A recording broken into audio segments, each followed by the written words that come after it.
خلفت الأيام في نفس الخبيث أكبر مصايب، التظاهر بالطهارة والنجاسة في طرف،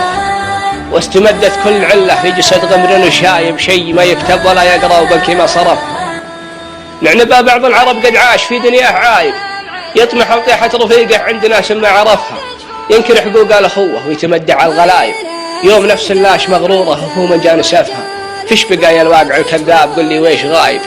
هات ما عندك ترى الأحزان مكنوني حذفها، وعلم اللي ما عرفني زين يشبح في السحايب، ثم يناظر كيف طار الحر والعليا سقفها، قل له ان الذيب يحسب وقفته لازم حسايب، ما يحمل نفسه المنقود وانعاصت عسفها، وما انجاز الزله بزله ولا نحكي بغايب، وقل له ان سالم بنا قصرين ودمرت وغرفها، والجهد والحيل لله والزمن ما هو بتايب،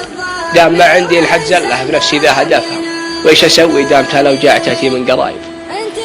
ويش اسوي دامتها لو جاء تاتي من قرايب، بتصبر واستر الزلات لو غيري كشفها، صدق من قال اصبحت الايام من تالي عجايب، اشهد انها تجهر العاقل وتسحر من ولفها، واشهد ان تالي العمر يفنى وندفن بالترايب، كل نفس بتحاسب وتسال عن شرفها، في الله انك خير من نرجيه يا كاس الوهايب،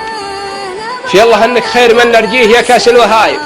طالبك تحماني من اللي توجعي شغفها، ناس تطمح تكسر الجنحان فيني والتعايب، واشهد ان لولا المخافه منك ان العنج دفها. وسلامتكم الشاعر سالم بن صالح البكري.